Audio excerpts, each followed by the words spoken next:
नमो अरहन्ताणं नमो सीताणं नमो आयिरीयावडं नमो सायाणं नमो लोये सवसागुणं। पंच परमिष्टि भगवंतों की, गणाचार्य भगवान विराग सागर जी महामंडराज की, पट्टाचार्य भगवान गुरुवर विशुद्ध सागर जी महाराज की,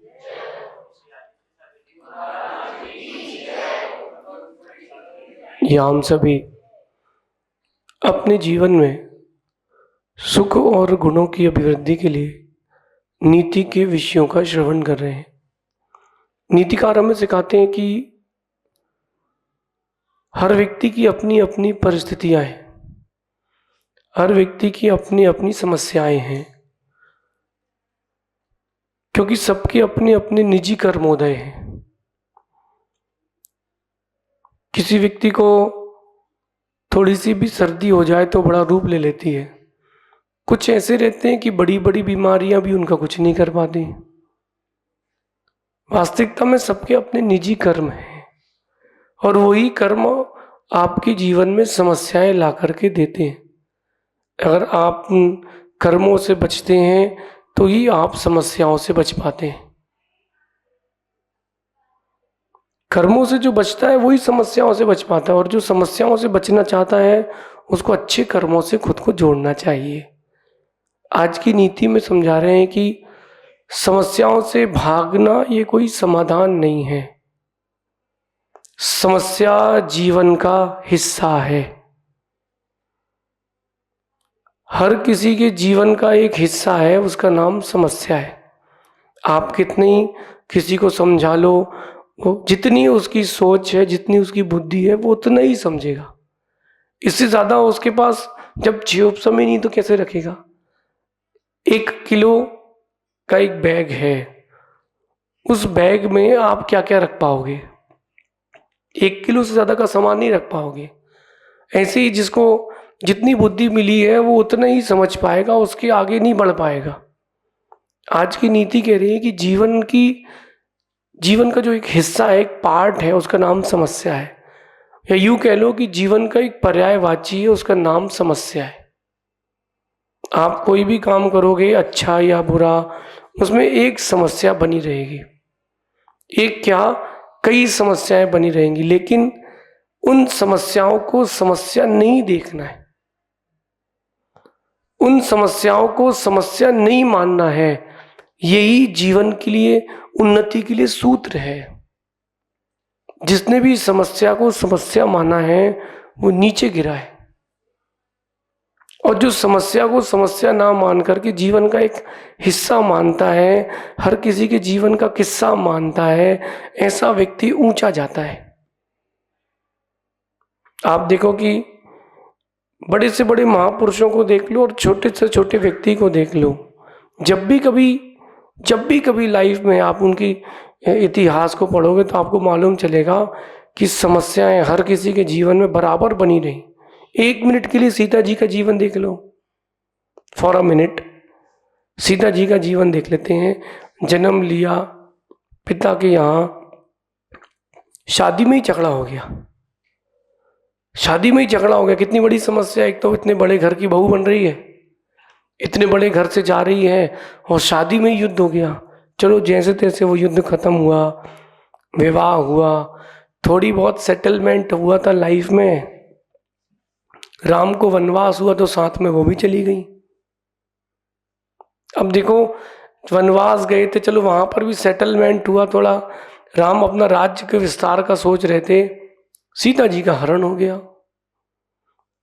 अब जैसे तैसे वहां भी 11 दिन उपवास रखा, अपनी चाहत की रक्षा कैसे करी। रावण ने हर क्षण वहां उनको परेशान किया।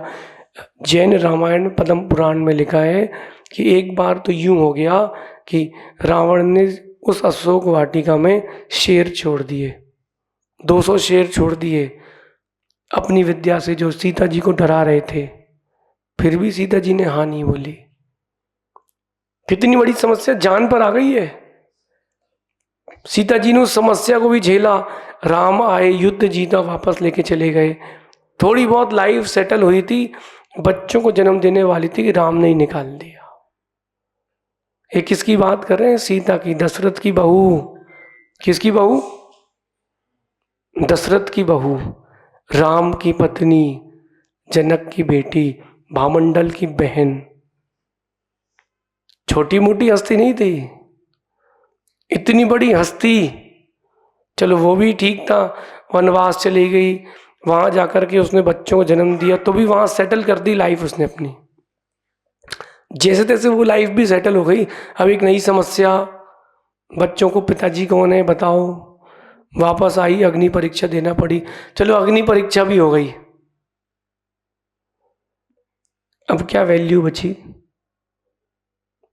कुल मिला के बात यह है कि सीता के जीवन से अपन देख सकते हैं कि इतना बड़ा व्यक्तित्व जो आने वाले समय में गणधर बनेंगे, तीर्थंकर भगवान के साथ मोक्ष जाएंगे, ऐसा भगवान बनने वाले जीव के साथ समस्याएं लगातार चलती रही।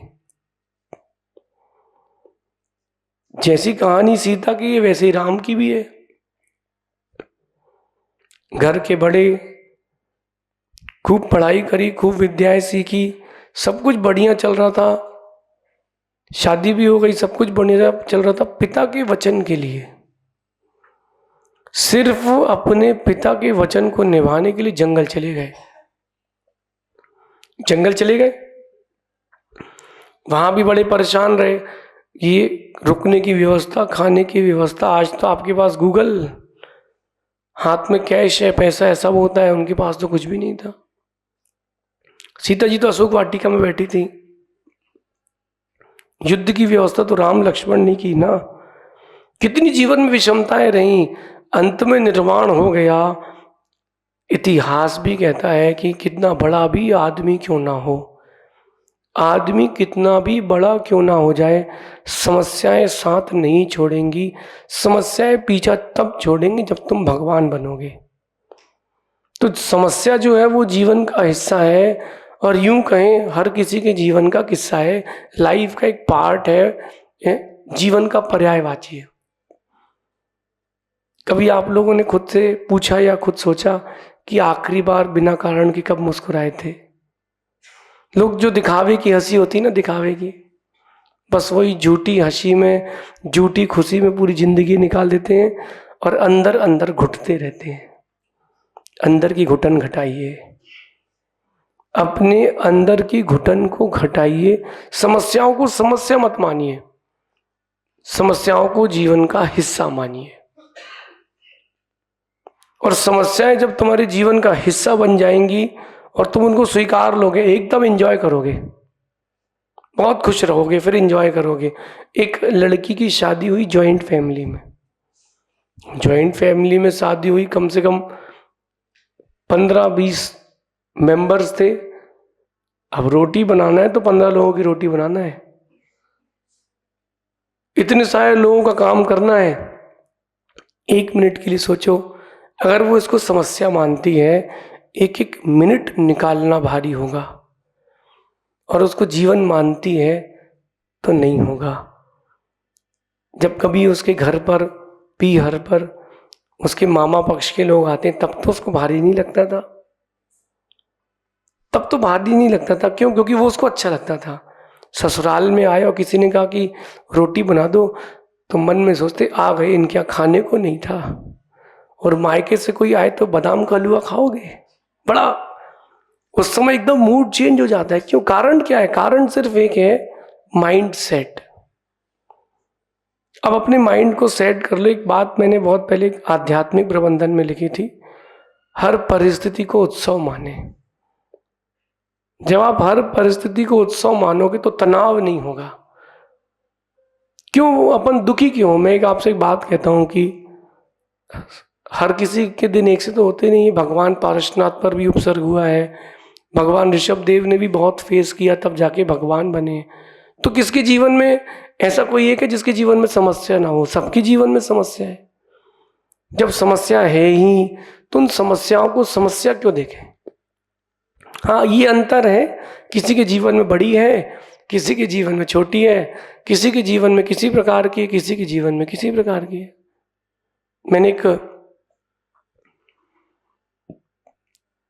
फैमिली को, मैं आपको उस फैमिली का एनालिसिस बताता हूँ। इतना पैसा उस फैमिली में कि वो जो घर की लेडीज़ हैं वो एक बार जो जेवर पहन ले वो साल भर बाद पहनेगी।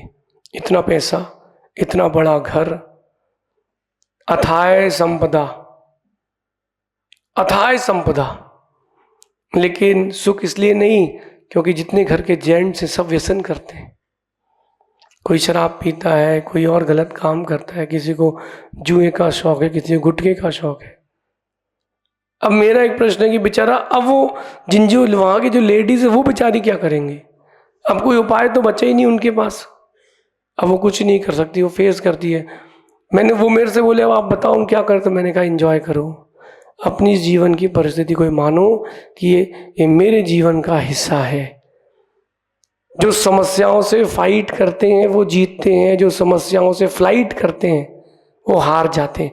अपन समस्याओं से भागे क्यों? अपन समस्याओं को अपना माने ना, ये माने कि ये हमारे जीवन का हिस्सा है, दैट्स ऑल। जो ऐसा समझ लेता है वो सक्सेसफुल हो जाता है। ये नीति अपने जीवन में उतारना। डटे रहो, डरो मत। डटे रहो, डरो मत। एक दिन समस्या भी समाधान बनेगी। शेष आगे देखेंगे। भगवान महावीर स्वामी की